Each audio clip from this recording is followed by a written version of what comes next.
Hi అండి, అందరికి నమస్కారం. ఈ వీడియోలో ప్రిపరేషన్ టైంలో చాలామంది 2-3 రోజులకు ఒక సబ్జెక్ట్ చదవాలా, లేకపోతే ప్రతిరోజు అన్ని సబ్జెక్ట్స్ చదవాలి అనే సందేహం కలుగుతూ ఉంటుంది. మనం ఈ అంశం గురించి ఈ వీడియోలో తెలుసుకుందాం. ప్రతిరోజు అన్ని సబ్జెక్ట్స్ చదవడం అన్నది చాలా ఇంపార్టెంట్ అనమాట. ఎందుకంటే మనము ఎగ్జామ్ స్టార్టింగ్ నుండి మన దృష్టి అంతా కూడా ఫైనల్ ఎగ్జామ్ మీదనే ఫోకస్ ఉండాలి.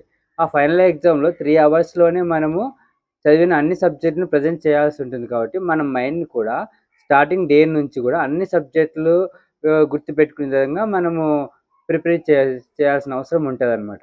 కాబట్టి ప్రతిరోజు అన్ని సబ్జెక్ట్స్ చదవడం అనేది మనకు చాలా మంచిది. అలా కాకుండా 2, 3 రోజులకు ఒక సబ్జెక్ట్ చదివి, ఆ తర్వాత మళ్ళీ వచ్చి మిగతా సబ్జెక్టులు మళ్ళీ అలా ప్రతి సబ్జెక్ట్‌కి 2, 3 రోజులు తీసుకుంటే అన్ని సబ్జెక్టులు పూర్తి చేయడానికి కనీసం 15 రోజులు, 20 రోజులు టైం పడుతుంది. ఆ తర్వాత మళ్ళీ మొదటి సబ్జెక్ట్‌కొస్తే చదివిందంతా చాలా మర్చిపోయే అవకాశం ఉంటది. అలా కాకుండా ప్రతిరోజు ఎగ్జామ్ సిలబస్‌లో సబ్జెక్ట్స్ అయితే ఉన్నాయో అన్ని సబ్జెక్ట్‌లని చదవడం అనేది చాలా ముఖ్యమైనది. ధన్యవాదములు.